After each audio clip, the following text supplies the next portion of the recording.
আন্তর্জাতিক মিডিয়া, বিশেষ করে পার্শ্ববর্তী দেশের মিডিয়া, শেখ হাসিনা সরকার ক্ষমতা থেকে চলে যাওয়ার পরে বাংলাদেশ সরকার এবং বাংলাদেশকে নিয়ে যেভাবে রিপোর্ট করেছে, যদিও আমি মনে করি মিডিয়া একরকম জিনিস, সরকার আরেক রকম জিনিস, সেইটাকে কাউন্টার দেওয়ার জন্য সরকারের প্রেস অফিস অনেক ধরনের কথা বলেছে, অনেক ধরনের কাজ করেছে, কিন্তু আপনি তাদেরকে কতটা সফল বা তাদের কতটা ব্যর্থ দেখেন?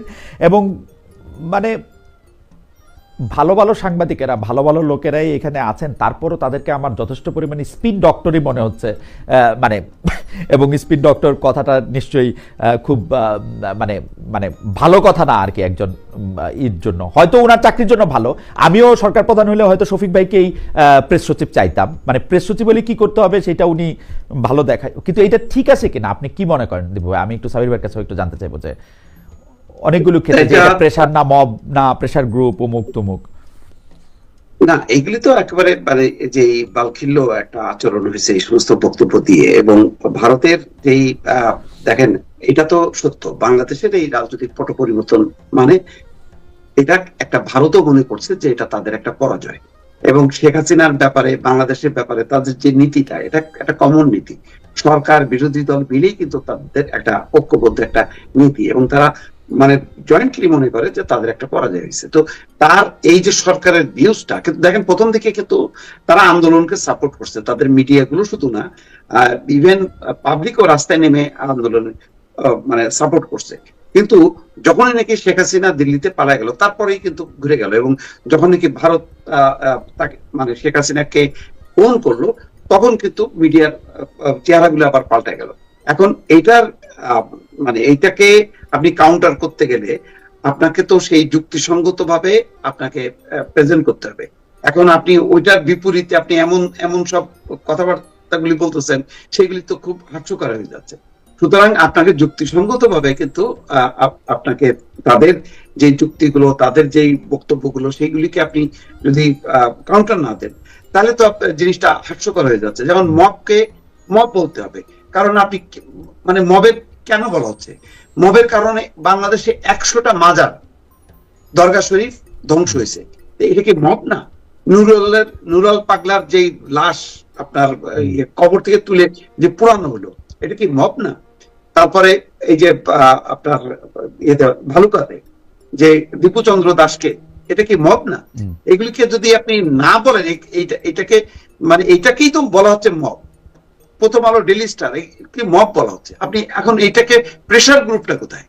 প্রেসার গ্রুপটা এটা তো একটা পলিটিক্যাল যেটা বৈষম্য বিরোধী ছাত্র আন্দোলন যদি নাহিদ ইসলামরা বাঁচায় রাখতো, তাহলে সত্যিকার অর্থে ওই হেফাজতের মতন এটা একটা ভালো প্রেসার গ্রুপ হইতো, এবং মানে রাজনীতিতে দুর্বৃত্তায়ন, অর্থ পাচার, দুর্নীতিবাজ মানে সুশাসনের পক্ষে একটা বড় ধরনের ভূমিকা রাখতে পারতো। কিন্তু এটা তো নাহিদরা নিজেরাই কিল করে ফেললো এবং ক্ষমতার লোভে। এবং আমার ধারণা ক্ষমতাসীনরা চাইছে এটা, যে এরা ক্ষমতার মধ্যে থাকুক, তারা যাতে সেফ সাইডে থাকে। এবং সেফ সাইডে থাকতে যে তারা নিজেরাই কিন্তু ডুবে গেল। এখন এটাকে আপনি নানা রকম প্রেস উইং থেকে নানা রকম বক্তব্য দিয়ে টিয়ে এটাকে আপনি তো পারছেন না। শেষ পর্যন্ত কি হলো?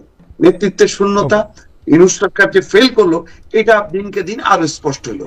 আরো যদি এটা 6 মাস প্রলম্বিত হতো, আল্লাহ জানে এটা 111 এর থেকেও একটা খারাপ অবস্থার মধ্যে পড়ে যেত এই সরকার। এই সরকার এবং এই সরকারের মুখপাত্র হিসেবে যে প্রেস সেকশন আমরা দেখলাম, সাবির ভাই আপনি এটাকে ঠিক আদর্শ মনে করেন কিনা? আন্তর্জাতিক মিডিয়াকে মোকাবেলা করার জন্যই তাদের এরকম করতে হয়েছে, এইটা আপনি মানেন কিনা? আর যদি ওই প্রশ্নটা একটু আবার একটু আপনাকে মনে করে দিতে চাই, আপনি তারেক রহমান সাহেবের ইন্টারভিউ নিতে চেষ্টা করেছেন কিনা যখন বাংলাদেশে তাকে নিষিদ্ধ করা হয়েছিল তখনও? দুইটাই যদি একটু একসাথে একটু বলেন। প্রেস সেকশন প্রথমে তারেক রহমান একটা বলিনি যে আমরা কিন্তু লন্ডনে একাধিক বিএনপি সূত্রদের ধরে তার সাথে যোগাযোগ করার চেষ্টা করেছিলাম, এবং প্রতিবারই এই সূত্রগুলো, যারা নিজেদেরকে তারেক রহমানের খুব ঘনিষ্ঠ সহযোগী বলে দাবি করতো, কোনো ব্যারিস্টার, কোনো ব্যবসায়ী এই ধরনের, তারা সবসময় বলতো যে হ্যাঁ হ্যাঁ হ্যাঁ, কিন্তু পরে গিয়ে দেখা গেল যে তারেক রহমান ইন্টারভিউ দিতে চান না। এখন তিনি ওই ভিডিও মেসেজগুলো দিতেন, তারা এক্সপেক্ট করতো যে আমরা ভিডিও মেসেজগুলো হুবহু তুলে ধরবো। তো আমি বললাম, আমরা তো একটা বিলবোর্ড না যে আপনারা একটা বিজ্ঞাপন দিবেন আমি উঠাই দিলাম, এটা তো হতে পারে না। একটা ইন্টারভিউ করবো, কারণ উনি একজন রাজনীতিবিদ, উনার প্রশ্নের আমাদের প্রশ্ন আছে, উনি ওনার বক্তব্য নিয়ে প্রশ্ন আছে, কিন্তু ওনারা কিন্তু সাবির ভাই, এই শেখ হাসিনার ক্ষেত্রে ইমেল ইন্টারভিউ কেমনে বিবিসি, রয়টার্স এরা ছাপলো, মানে ইমেলে আপনি যেখানে ভিডিও বক্তব্য, কারণ আমি কাছাকাছি ঘটনার মধ্যে দিয়ে গেছি, আমি জানি তো মানে ইমেল, আমি একজনকে ইমেল করলাম, উনি ইমেলে উত্তর দিল, এটা আমি ছাপলাম, এটা কিরকম? মানে বড় বড় মিডিয়ারও তো তাই করলো। হ্যাঁ, সবাই করেছে, রয়টার্স করেছে, ফাইন্যান্সিয়াল টাইমস করেছে, বিবিসিও করেছে, যে যার মতো করেছে। তারপরে বিবিসি টুডে, তারা বিবিসিটাও ইমেল ইন্টারভিউ। হ্যাঁ, কারণ Sheikh Hasina face to face interview দেয়নি। এখন সমস্যা হয়ে গেছে যে সমস্যা না, এটা হচ্ছে আওয়ামী লীগ একটা পিআর এজেন্সি নিয়োগ করেছে। তো পিআর এজেন্সির কাজ হচ্ছে তার ইন্টারভিউ, সাক্ষাৎকার জোগাড় করে দেওয়া, বিভিন্ন ইন্টারন্যাশনাল মিডিয়াতে প্লেসমেন্ট করা। তো তারা এবং পিআর এজেন্সি বুঝিয়েছে যে she can't do face to face. কি কারণ দিয়েছে সেটা আমি জানি না, কিন্তু অবভিয়াসলি এই পিআর এজেন্সি তাদেরকে বলেছে ফেস টু ফেস দেওয়া সম্ভব না। একটা হতে পারে যে আইনের ব্যাপার, তার বিরুদ্ধে মামলা হয়েছে, তার বিচার চলছে, এখানে উনি বেফাস কি কথা বলে দিবেন না দিবেন। কারণ শেখ হাসিনা আপনি জানেন, যখন মুখোমুখি কথা বলবে তখন উনি তো আর মানে রেখে টেখে কথা বলেন না। তো অথবা আমার এটাও মনে হয় যে ওনার কথা বলার অনুমতি আছে কিনা সেটা আমি জানি না, কারণ উনি ভারতে যাওয়ার পরে উনার মানে ভিডিও ছবিও আমি এখন পর্যন্ত দেখি নাই, মানে আমি জানি না মানে যে ওনার কথা বলার অনুমতিও আসে কিনা। কারণ দিল্লির মতো জায়গায় থাকলে কোনো একটা রাষ্ট্রপ্রধান, সরকার প্রধান ইন এক্সাইল, উনি তো সবার আগে যেটা করতেন একটা সংবাদ সম্মেলন করার চেষ্টা করতেন ইন্টারন্যাশনাল মিডিয়ারে দেখার জন্য। ওনার সেই অনুমতি আছে কিনা সেটা আমি মানে মজার ব্যাপার হচ্ছে নওফেল, যে প্রাক্তন মন্ত্রী নওফেল, তিনি কিন্তু দিল্লিতে বসে রাশিয়ান টেলিভিশন চ্যানেল RT তাদেরকে ফেস টু ফেস ইন্টারভিউ দিয়েছেন। সেখানে কিন্তু কোনো বাধা নেই। হ্যাঁ, শেখ হাসিনা ক্ষেত্রে বাধা না থাকলে আর কি আছে সেটা একটা খুবই কৌতূহলোদ্দীপক বিষয়, এবং আমি জানি না সেটা কি আছে সরকারের প্রেস। জি হ্যাঁ, আমার কেন জানি মনে হয় এটা পিআর এজেন্সি বা আইনজীবীদের পরামর্শ যে প্রশ্ন পাঠাক, আমরা উত্তরগুলো দেখে দিব, যাতে কোনো ফাঁকফোকর না থাকে, কোনো আইনগত কোনো ফাঁকফোকর না থাকে। কারণ আপনি দেখবেন যে তার ইমেল উত্তরে কিন্তু সে আমেরিকাকেও দায়ী করেনি এই আন্দোলনের জন্য, বলছে না যুক্তরাষ্ট্র এর মধ্যে ছিল না, অথচ সে কতবার সে বলেছে এর আগে। হ্যাঁ, সো আইনগত ফাঁকফোকরের কথাটা যদি তাদের পিআর এজেন্সি বা তাদের লিগ্যাল যে কাউন্সিল তারা যদি দিয়ে থাকে, শেখ হাসিনার যে কণ্ঠগুলি আমরা শুনতে পাচ্ছি, তারা কি পরে ওগুলিকে এআই বলবে যে তোমরা আগে করে দেখাও, তোমরা এটা করো সেটা করো? তার তো আমরা কণ্ঠ শুনতে পাচ্ছি, মানে এটা কিন্তু খুবই বিচিত্র। মানে আমরা দেয়ালের ওই পাশে থাকা একজনকে আমরা দেখতে পাচ্ছি না, ইমেল দিয়ে ইমেলে উত্তর নিয়ে সেটাকে শেখ হাসিনা সাক্ষাৎকার বলে প্রচার করতেছি, তার কণ্ঠটা থেকে আবার অনেক মানুষ শুনতেছে। মানে আমি ঠিক মানে এগুলি ঠিক অ্যাড আপ হচ্ছে না সাবির ভাই, মানে আমি জানি না যে এটা। কিন্তু সব আন্তর্জাতিক মিডিয়া কিন্তু অনেকেই করেছে এটা, এএফপি, রয়টার্স, না অনেকেই, সেইটাই তো আমি অবাকও হইলাম যে তারা কেউ যখন ইমেলে, সাবির ভাই আপনিও একটা বিভাগ অনেক বছর চালাইছেন, আমিও তো কিছুদিন কাজ করছি, মানে ইমেলে ইন্টারভিউ নেওয়ার আগে তো একজন রিপোর্টার ওই বাসার সামনে যাবে, তার চেষ্টা করবে, তারে কোথায় গিয়ে আটকাচ্ছে সেটা বলবে, এর কিছুই কিন্তু আমরা আন্তর্জাতিক মানে যারা শতগুণ শক্তিশালী আন্তর্জাতিক সংবাদ মাধ্যম তাদের কিছুই কিন্তু আমরা দেখতে পাচ্ছি না, মানে যেটা আমার জন্য খুবই মানে আমি আগে তারেক রহমান যদি বলতেন যে আমি সামনাসামনি ইন্টারভিউ দিব না, কি আপনি আমাকে প্রশ্ন পাঠান, আমি ইমেলে জবাব দিব, আমি কিন্তু এটা নিতাম। আচ্ছা, কিন্তু আমাদের মাথায় কিন্তু সেটা খেলেনি যে তাকে ইমেল ইন্টারভিউ করবো, আমরা খালি চেয়ে যাচ্ছিলাম যে সামনাসামনি ইন্টারভিউ। না, উনি ইমেল না, উনি আরেকটা ফরম্যাটে, আমি যখন জার্মানিতে ছিলাম উনি আরেকটা ফরম্যাটে আরেকটা কাগজকে একটা ইন্টারভিউ দিচ্ছেন, সেটা ঠিক ইমেলে প্রশ্ন পাঠানোর পরেও না, উনার কিছু উত্তরাবলী বা উনার কথা উনি পাঠাই দিছিলেন, সেইটাকে ওনারা সাজায় নিছিল। তো ওইটা তো আরো একটু মানে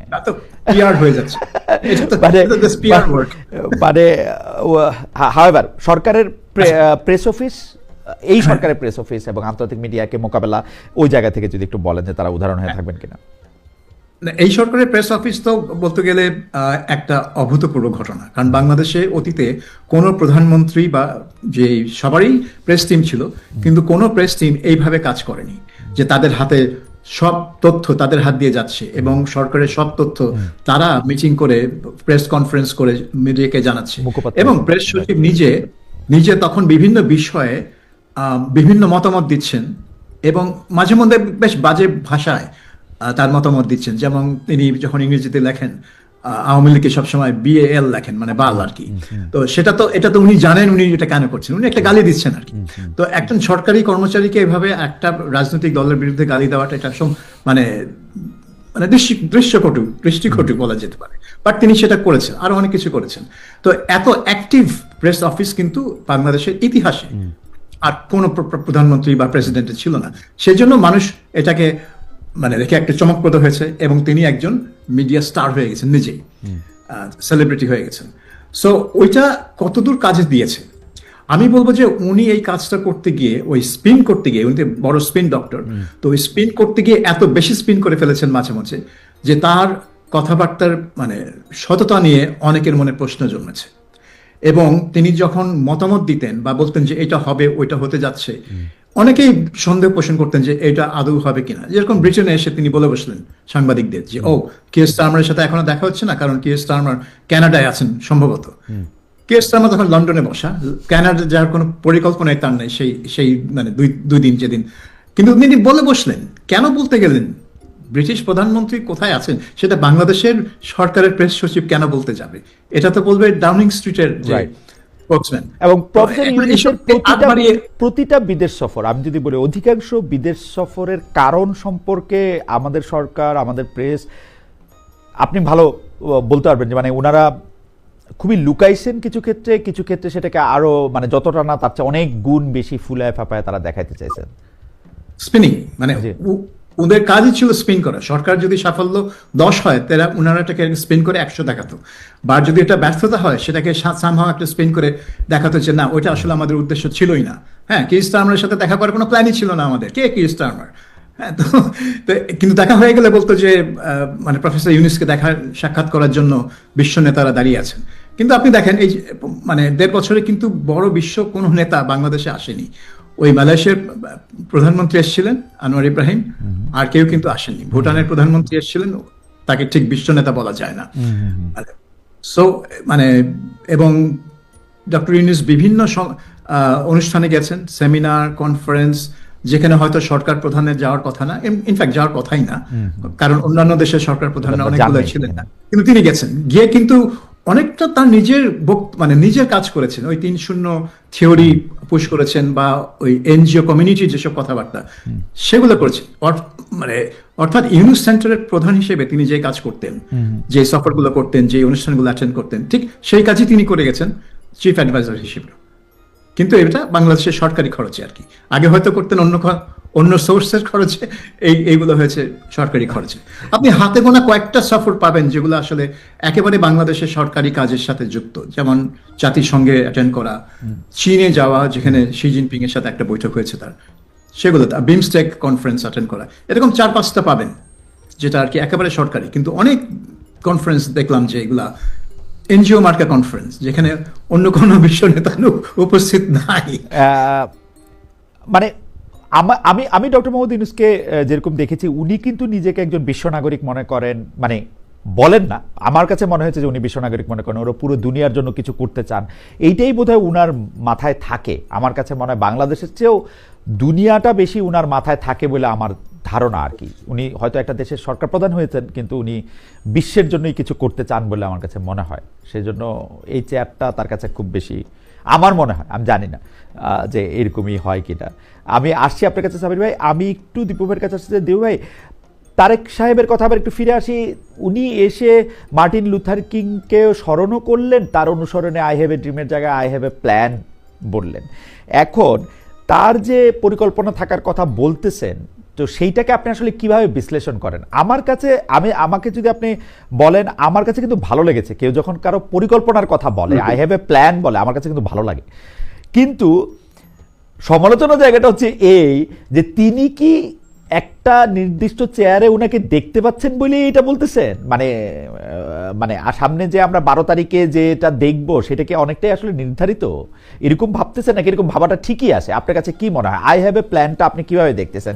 সাবির ভাইয়ের কাছে এটা আমি আসবো, কিন্তু আপনার কাছে একটু শুনে নেই 30টা সেকেন্ড। এইটা হচ্ছে যে আমরা দর্শকদের কাছে জানতে চেয়েছিলাম যে কার্যক্রম নিষিদ্ধ আওয়ামী লীগ নির্বাচনে অংশ নিতে পারবে না, আবারও স্পষ্ট করেছেন প্রধান উপদেষ্টা প্রেস সচিব মোহাম্মদ শফিকুল আলম। দর্শকদের কাছে প্রশ্ন ছিল অন্তর্বর্তীকালের সরকারের অবস্থান সমর্থন করেন কিনা। 65% দর্শক এটাকে সমর্থন করেছেন, সমর্থন করেননি 35%, 32,000 দর্শক এখানে ভোট দিয়েছেন। আমরা আওয়ামী লীগের প্রসঙ্গে যদি আমরা সময় পাই আমরা পরে কথা বলবো। দীপু ভাই, আপনি যদি একটু আমাদের বলেন আই হ্যাভ এ প্ল্যানটাকে আপনি কিভাবে দেখছেন? আচ্ছা, এটা আজকে কিন্তু শুধু বাংলাদেশে না, আন্তর্জাতিক গণমাধ্যমও কিন্তু সেই কথাটা উল্লেখ করছে। আজকে প্রথম আলোর এই শিরোনামটা দেখেন যে আন্তর্জাতিক গণমাধ্যমে তারেক রহমানের দেশে ফেরার খবর সম্ভাব্য প্রধানমন্ত্রী বলে উল্লেখ। স্বাভাবিকভাবে মানে যেহেতু বড় দল হিসেবে তারেক রহমান ওটাই চিন্তা করবে যে আমি ক্ষমতায় যাব, সুতরাং আমি আমার একটা পরিকল্পনা, নির্বাচনের আগে আমি একটা পরিকল্পনা আমি প্রকাশ করব, এই পরিকল্পনার মধ্য দিয়ে আমি সারা দেশের মানুষকে উজ্জীবিত করব এবং ভোট আনবো। তো তার কিছু কিন্তু মানে শব্দ কিন্তু তিনি উল্লেখ করেছেন, যেমন বলছেন পাহাড় থেকে সমতলের মানুষ, হিন্দু, বৌদ্ধ, খ্রিস্টান সবাইকে নিয়ে ঐক্যবদ্ধ। তার মানে একটা ঐক্যের বার্তা দিলেন, এখানে বিভাজন করবেন না। কোন সম্প্রদায় যেই পরিস্থিতিটা তৈরি হয়েছে তার বিপক্ষে বললেন। আইন শৃঙ্খলা, শান্তি শান্তি শান্তি 3বার উচ্চারণ করছে। তারপরে এই যে টার্মগুলো বলার মধ্য দিয়ে কিন্তু তিনি মানে সমৃদ্ধি, শান্তি, নিরাপত্তা, ঐক্য এই কথার মধ্যেই কিন্তু তারা ওই যে আই হ্যাভ এ প্ল্যান, অর্থাৎ ওই যে পরিকল্পনাটা তিনি সামনে নিয়ে আসবেন। তারা হয়তো বিস্তারিত হয়তো কয়েকদিনের মধ্যে আমরা পাবো, তখন বুঝতে পারবো যে কি সেই পরিকল্পনা। তো ঠিক আছে, এটা 12 তারিখে নির্বাচনে বিএনপি জয়যুক্ত হবে, সেইটা ধরে নিয়েই তো তাকে মাঠে নামতে হবে। সেই হিসাবে উনি কনফিডেন্ট, তার সেই এটা অভিব্যক্তিটা তার বক্তব্যের মধ্য দিয়ে ফুটে উঠছে এবং কর্মসূচির মধ্য দিয়ে তিনি সেটা সারা দেশ ব্যাপী হয়তো সফরের মধ্য দিয়ে আরো পরিষ্কার করবেন। আমার ধারণা যে বড় দলের বড় নেতা হিসাবে এটা সঠিকই আছে।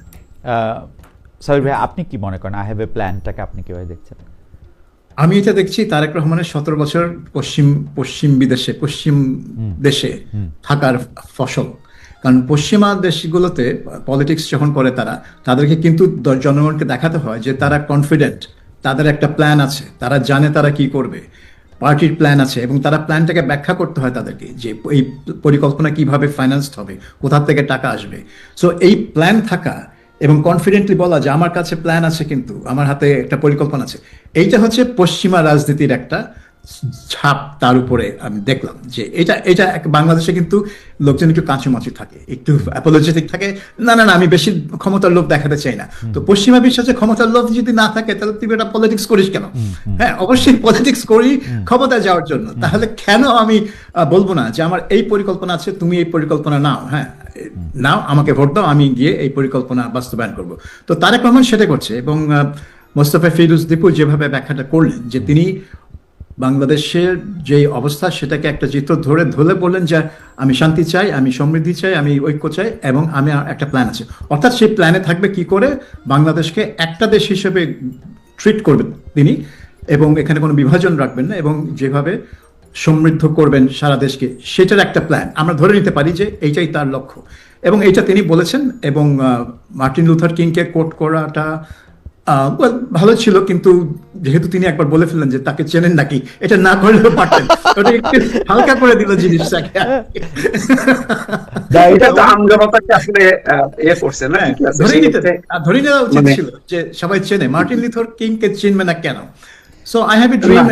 যে অডিয়েন্সের সামনে তিনি বলছেন সেই অডিয়েন্স অনেকেই আমাদের মধ্যে নাম না, এটা সাবির ভাই, আমি আমাদের বিশ্ববিদ্যালয়ের শিক্ষকদের মধ্যে এটা দেখেছি। আমরা মাস্টার্স করতে করতে আমাদেরকে যখন রেমন্ড উইলিয়ামস পড়ানো হচ্ছে লং রেভলিউশন, আমরা অনেকেই হয়তো সেটা আগে পড়ছি, কিন্তু আমাদের স্যাররা খুব ইন্ট্রোডাকশনের মতো করে আমাদেরকে জানতে চাইতো যে তোমরা কি রেমন্ড উইলিয়ামসের নাম শুনেছো, ওরকম মনে হয় আর কি আমার, যে এটা হয়তো তিনি যখন বললেন মার্টিন লুথার কিং এর কথা, তারপর হয়তো দেখলেন সামনের সারি দর্শকরা অবাক হয়ে তাকায় আছে তার দিকে, তখন ওনার লক্ষ্য হয়তো পিছনের সারি দর্শকরা ছিল।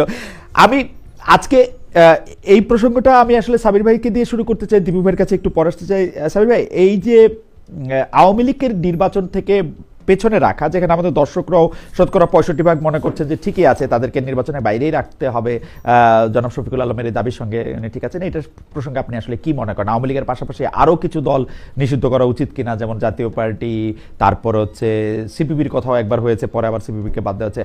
আপনি এইটার প্রসঙ্গে আপনি কি বলেন? আমরা দীপু ভাইকে এরপরে আপনার শুনতে চাই। আমার মতে বাংলাদেশে কোনো দলকেই নিষিদ্ধ করা উচিত না, কোনো দলকেই নির্বাচনের বাইরে রাখা উচিত না, কারণ আলটিমেটলি পাবলিক ডিসাইড করবে। আমরা তো সবসময় বলি জনগণই সবকিছু সিদ্ধান্ত দিবে, তো জনগণ সিদ্ধান্তটা দিবে কিভাবে? তার দেওয়ার রাস্তা একটা, সেটা হচ্ছে ভোট। কারণ ভোট দিলেই আপনি অন্তত 60-70% লোক তার সিদ্ধান্ত দিতে পারবে। তো আপনি যদি ওই ভোটে তাকে ওই চয়েসটাই না দেন যে আওয়ামী লীগ, জাতীয় পার্টি, জাসদ ইনু এবং ওয়ার্কার্স পার্টি মেনন ইত্যাদি ইত্যাদি ইত্যাদি যাদেরকে নিয়ে এখন বিতর্ক, তাহলে আপনি জনগণকে ওই অধিকার থেকে বঞ্চিত করছেন। তাদের যে অধিকার আছে যে আমি ডিসাইড করব আমি কাকে চাই। এখন আমার এলাকায় যদি আওয়ামী লীগ প্রার্থী একটা ভালো লোক হয়ে থাকে, তাকে যদি জনগণ পছন্দ করে থাকে, তাকে আমি কেন ভোট দিতে পারবো না? তো সেই জন্য আমার মনে হয় যে আওয়ামী লীগের বিরুদ্ধে যত সুনির্দিষ্ট অভিযোগ আছে, যত আওয়ামী লীগ নেতাদের বিরুদ্ধে সুনির্দিষ্টভাবে সুনির্দিষ্ট অপরাধের অভিযোগ আছে, তাদেরকে ধরেন, তাদের বিরুদ্ধে মামলা করেন, তাদেরকে বিচার করেন এবং দোষী সাব্যস্ত হলে তাদেরকে জেলে পাঠান। কিন্তু দলকে আপনি নিষিদ্ধ করা মানে হচ্ছে আপনি দলের কিন্তু স্যার এখানে একটা প্রসঙ্গ না যে আওয়ামী লীগের মানে এটা সভানেত্রীর গলা না এআই আমি জানি না, কিন্তু দলের সভানেত্রীর নামে যে কথাটা প্রচারিত হচ্ছে, ওনারা তো এই সরকারকেই স্বীকার করেন না, এই সরকারের সাথে নির্বাচনই করতে চান না, তো ওনাদের নিষিদ্ধ মানে না করলে বা করলে সেটাই তো কথা। বিএনপি তো নির্বাচন বয়কট করতো। হ্যাঁ, তো আওয়ামী লীগ বলতো যে বিএনপি যদি নির্বাচন করতে না চায় তো আমরা কি করবো, সেই তো বয়কট করছে। কিন্তু এখন তো আওয়ামী লীগ বলছে আমাদেরকে নিষিদ্ধ করেছে। সরকার যদি বলে যে নিষেধাজ্ঞা তুলে নিলাম, তাদের নিবন্ধন রেস্টোর করলাম, নৌকা মার্কা নিয়ে ইলেকশন করেন, তখন যদি তারা করতে না চায় তাহলে তো দোষটা কার হবে? এটা তো সরকারের হবে না, এটা তো আওয়ামী লীগের হবে। তো আমার মনে হয় যে সরকারের এই চালটা ভুল, এটা ঠিক না। এবং আওয়ামী লীগের যদি ভরাডুবি হয় ইলেকশনে, সেই ভরাডুবি থেকে তাদেরকে রিকভার করতে 50 বছর লাগবে।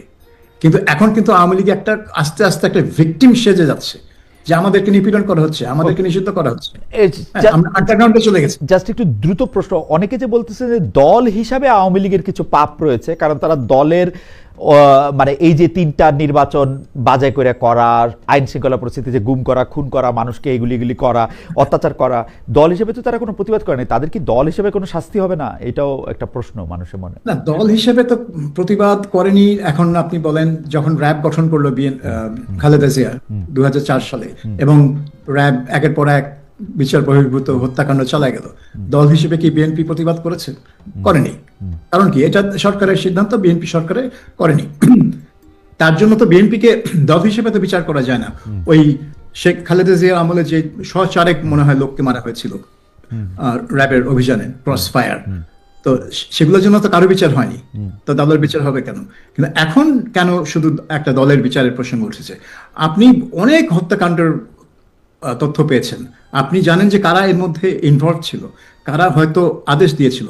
আপনি সেই প্রমাণ ধরে অভিযুক্তদের বিরুদ্ধে মামলা করেন, তাদেরকে বিচার করেন। সেটা না করে আপনি দলকে নিষিদ্ধ করছেন, দলকে ইলেকশন করতে দেবেন না। কিন্তু এইটা তো একটা সমস্যাকে জিয়ে রাখছে, এবং এইটার বিস্ফোরণটা যখন হবে তখন তো এটা যারা ক্ষমতা থাকবে, ইউনুস তো থাকবেন না, কিন্তু যারা ক্ষমতা থাকবে তাদের অনুকূলে জিনিসটা যাবে না। সেজন্য আমার মনে হয় দীর্ঘমেয়াদী স্থিতিশীলতার জন্য কোনো দলকে নিষিদ্ধ করা উচিত না। পাবলিক বেছে নেই, পাবলিক মুসলিম লীগকে ধ্বংস করতে দেন।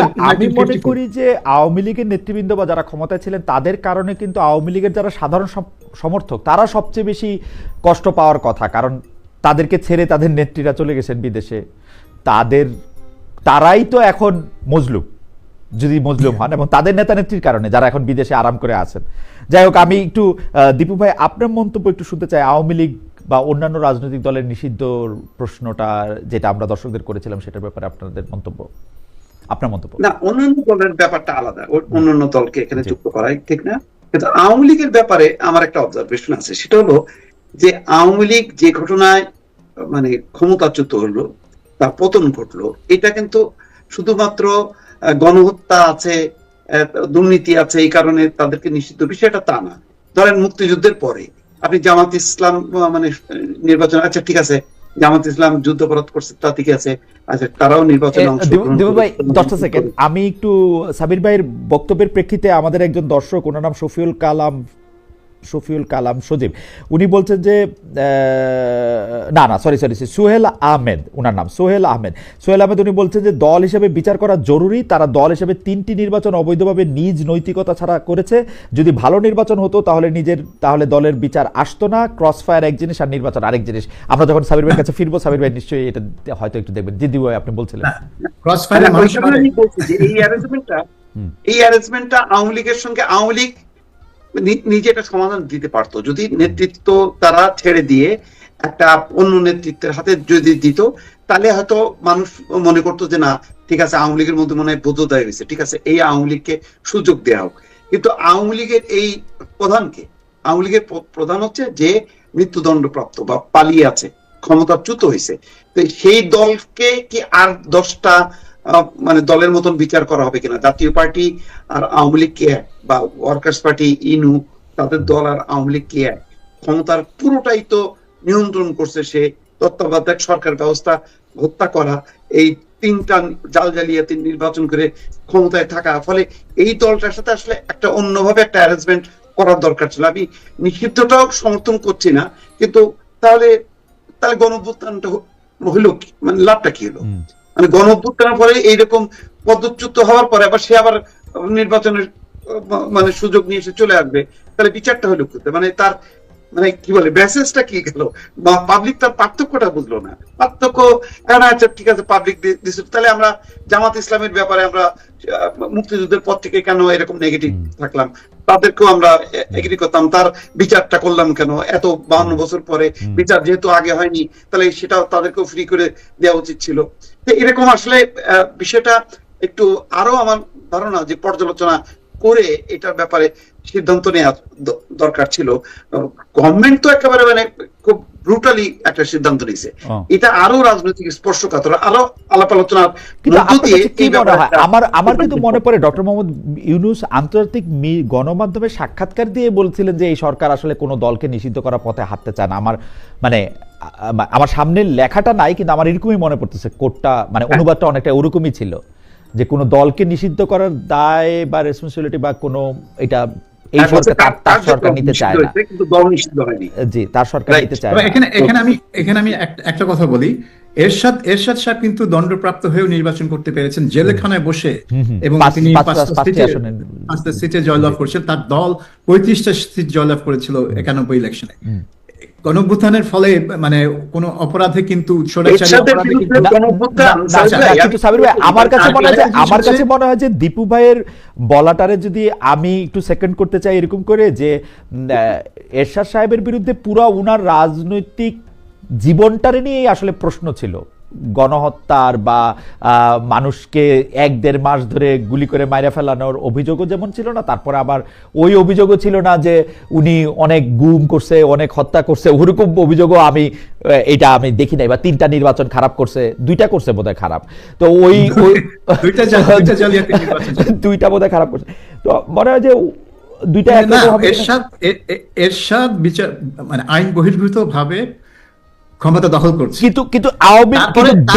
কিন্তু দেশকে 2টা নির্বাচন মানে ভুয়া করছে। কিন্তু উনি দেশ থেকে যায় নাই। শেখ হাসিনা যেরকম করে দেশ থেকে চলে গেলেন কাউকে কোনো কিছু না বলে, এবং সেটা তিনি আত্মরক্ষার্থে এসে দলের লোকজনকে আগে বলে গেছেন। কিন্তু আমরা খুব মানে এটাকে আমরা একটা অদ্ভুত সেরেন্ডিপিটি বলবো যে তার যারা আত্মীয় স্বজন আছেন তারা সবাই নিরাপদে পালিয়ে যেতে পারলেন। সেটার জন্য তো আপনি শেখ হাসিনা বিচার করেছেন, তাকে মৃত্যুদণ্ড দিয়েছেন, হাতের কাছে পেলে আপনি তার ফাঁসিতে লটকাই দিবেন, ভালো কথা। কিন্তু এটা তো দলের সাথে বিষয় না, এটা তো দলের সাথে বিষয় না। আমি বলছি যে দলের পতন হয়েছে ক্ষমতা থেকে। এখন দলকে যদি আপনি নির্বাচন করতে দেন, তাহলে দলের হয়তো যেই নেতারা ছিল 2024 এবং 18 সালে, সেই নেতাদের হয়তো কেউই নির্বাচনে দাঁড়াতে পারবে না, কারণ তাদের সবার বিরুদ্ধে মামলা হয়ে আছে। এবং নির্বাচন কমিশন অলরেডি আইন পাল্টে দিয়েছে যে মামলা হলেই সে নির্বাচনে দাঁড়াতে পারবে না, দোষী সাব্যস্ত হতে হবে, দোষী মানে বিচার হতে হবে না। এটা ওই দলেরও একটা রেসপন্সিবিলিটির ব্যাপার ছিল, যে ওই দলও যদি এই বিষয়টা বুঝে যদি আরেকটা যদি দলের নেতৃত্ব, এইরকম ঘটনায় কিন্তু অনেকের নেতৃত্ব ছেড়ে দেয়, কিন্তু আওয়ামী লীগ কিন্তু মনে করে না, সে মনেই করে না যেটা, সে মনে করে যে এটা কনস্পিরেসি হয়েছে, ষড়যন্ত্র হয়েছে, ষড়যন্ত্রের মধ্য দিয়ে যে সরকার আসে সেই সরকারের নির্বাচনে তার অংশগ্রহণের দরকারটাই বাকি, মানে 5টা প্রশ্ন তো তোলা যায়। এটা জামাতের মতো, জামাত আজও স্বীকার করে না যে তারা 71-এ আমি একটা দর্শকের মন্তব্য করি আর একটু ছোট করে একটা প্রসঙ্গ আনি আর কি। দর্শক উনি মন্তব্য করেছেন, মোহাম্মদ আতিকুল্লাহ, উনি মন্তব্য করেছেন, সাবির মুস্তফা সত্যিকারের একজন নিরপেক্ষ সাংবাদিক। ভাই খালেদ, আপনাকে নিরপেক্ষ মনে হয় না, আপনি যখন ডিডব্লিউতে ছিলেন তখন মনে হতো নিরপেক্ষ। যাই হোক, আমি ডিডব্লিউর প্রসঙ্গ ধরে আমি একটু বলি যে সজীব ওয়াজেদ জয় কিন্তু 5 আগস্টের পরপর ডিডব্লিউতে একটা ইন্টারভিউ দিয়েছিলেন।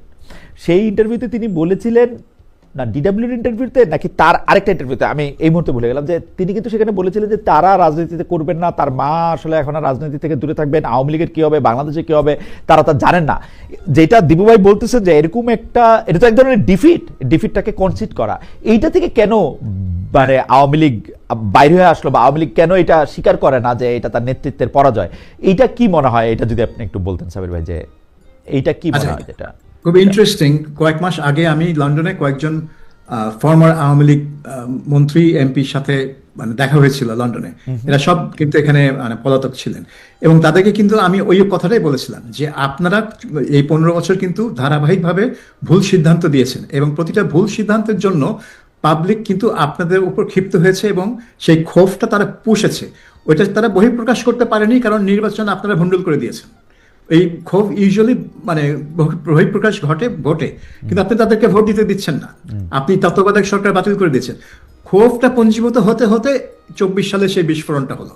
এখন আপনাদের তো উচিত এই যে আপনারা যে এত ভুল করেছেন মানে সেগুলোকে অ্যাকনোলেজ করে। আপনারা শুধু ওই 24-এ অমুকে ষড়যন্ত্র করেছে, আমেরিকা, জামাত, হ্যান ত্যান, এগুলো বলে লাভ নাই তো, কারণ এটা তো ধারাবাহিকভাবে ঘটনাটা ঘটেছে। কিন্তু তারা এটা একেবারেই মানতে নারাজ। আমি বললাম আপনারা দয়া করে একটা ইয়ে করুন, আত্মসমালোচনার পথ নিন, আপনারা খতিয়ে দেখুন আপনারা কি কোথায় কোথায় ভুল করেছেন, কেন করেছেন, এবং পাবলিক এটাকে মানে কি মনে করলো। তারপরে না আপনারা বুঝবেন যে এখন পাবলিকের কাছে আপনাদের মাপ চাইতে হবে কি হবে না, তখন বলবেন। কিন্তু আপনারা আগেই বলে বসলেন যেটা ষড়যন্ত্র, আমি কেন মাপ চাইবো, তাহলে তো পাবলিক আপনাদের কথা শুনবে না, কেউ শুনবে না আপনাদের কথা। আপনার বক্তব্যের একদম ইকো করতেছেন একজন দর্শক, অনেকগুলি মতামত উনি পেটেছেন, তো ওনার নামটা আমি পড়তে পারতেছি না। উনি বলতেছেন যে আপনি সাধারণ কোনো আওয়ামী কর্মীদেরও যদি জিজ্ঞেস করেন শেখ হাসিনা ঠিক না ভুল, তারা কোনোদিন ভুল বলবে না, এদের সবার মোটিভ একই, যদিও বিএনপির ক্ষেত্রে এটি প্রযোজ্য। মানে তারা এই ভুলটার স্বীকার করার ক্ষেত্রে তাদের এই সাবির ভাই শেষ করলে আমরা আবার একটু দীপু ভাইয়ের কাছে একটু শুনি। যেমন ধরুন জামাত এখনো ভুল স্বীকার করে না। তারেক রহমানের ইন্টারভিউ যেটা বিবিসি বাংলা দিল 2 পর্বে 40 মিনিট আর 36 মিনিট না কত মিনিট দীর্ঘ ইন্টারভিউ, কোন জায়গায় সে বলেনি যে সে তার আমলে 2001 থেকে 6 বিএনপি আমলে কোনো ভুল হয়েছে। বলছে যে আমরা আমাদের অতীত থেকে শিক্ষা নিব, শিক্ষা নিয়ে নিজেকে ইমপ্রুভ করব, কিন্তু ভুল করেছি সেই জন্য আমরা ক্ষমা প্রার্থী, নাথিং। সো বাংলাদেশের পলিটিশিয়ানরা মনে করে এটলিস্ট এটা তো বলতে পারতো যে জামাতকে সাথে নিয়ে সরকার করা ভুল হয়েছে, এই ভুল আর করবো না, এইটাও বলে না। হ্যাঁ, এটা ঠিকই। তারা মনে করে এটা দুর্বলতা, ভুল স্বীকার করা হচ্ছে একটা দুর্বলতা প্রকাশ করা। এমনকি তারা কোনো মন্ত্রীকে তারা ইয়ে করে না, মানে স্যাক করে না। যে মন্ত্রী টোটালি ফেলিওর, এই যে জাহাঙ্গীর সাহেব, biggest failure in Yunus government. না যে খোদাবক্স সাহেবকে করছে, খোদাবক্স হয়ে গেলেন, খরচের খাতায় চলে গেল। সো এইটাও তারা করতে চান না। প্রিয় দর্শক, আসসালামু আলাইকুম। এই টকশোটি শেষ পর্যন্ত দেখলেন, সেজন্য আপনাকে অনেক অনেক ধন্যবাদ। এই টকশো দেখে আপনার মূল্যবান মতামত অবশ্যই কমেন্ট বক্সে জানাবেন। আপনার মূল্যবান মতামত কমেন্ট বক্সে যদি জানান, সেই কমেন্ট আরেকজন এসে পড়বে, সে কিন্তু আপনার ওই কমেন্ট থেকে অনেক কিছু জানতে পারবে, অনেক কিছু শিখতে পারবে। সো আপনার উচিত একটি কমেন্ট করা আমাদের এই কমেন্ট বক্সে, এবং আপনি যদি আমাদের এই চ্যানেলটিকে সাবস্ক্রাইব না করে থাকেন, একটি সাবস্ক্রাইব করে দেওয়া। প্রিয় দর্শক, আপনি যদি কমেন্ট করেন আর ওই কমেন্টে যদি আপনার ভুল ধারণা থাকে, মানুষ বলতেই ভুল ধারণা হতেই পারে, আপনার চিন্তাভাবনার ভিতরে ভুল থাকতে পারে, তো সেই ভুলটিও কিন্তু ধরিয়ে দিতে পারবে আরেকজন এসে। তো এখানে আপনার একটি কমেন্ট করা উচিত, এবং সেই কমেন্টটি করলে আপনার ভুল শুধরেও দিতে পারবে মানুষ, যদি কমেন্টে ভুল থাকে। যাই হোক, আশা করি আপনাকে বুঝাতে পেরেছি। আজকের এই টকশোতে আলোচনা করছেন রাজনৈতিক বড় বড় বিশ্লেষকরা। তো কতটা গুরুত্বপূর্ণ ছিল সেটি অবশ্যই আমাদের কমেন্ট বক্সে জানিয়ে যাবেন। বাংলাদেশের রাজনীতিকে ভালো করার জন্য ভালো মানুষদেরকে ভোট দিন, এবং ভালো মানুষদের পিছনে সাপোর্ট দিন। সে যে দল থেকেই হোক না কেন, তাকে সাপোর্ট দেওয়া দরকার। আশা করি আপনারা বুঝতে পারছেন। যাই হোক, আজকের মতো এখানেই শেষ করলাম। আবার দেখা হবে নতুন কোনো ভিডিওতে। সেই পর্যন্ত ভালো থাকবেন, সুস্থ থাকবেন। যারা এখনও আমাদের এই চ্যানেলটিকে সাবস্ক্রাইব না করছেন, একটি সাবস্ক্রাইব করে দিবেন, যাতে করে পরবর্তী ভিডিও আপলোড করার সাথে সাথে আপনার কাছে একটি নোটিফিকেশন চলে যায়, আপনি সবার আগে আমাদের এই ভিডিওটি দেখতে পারেন। ভালো থাকবেন, সুস্থ থাকবেন। আল্লাহ হাফেজ।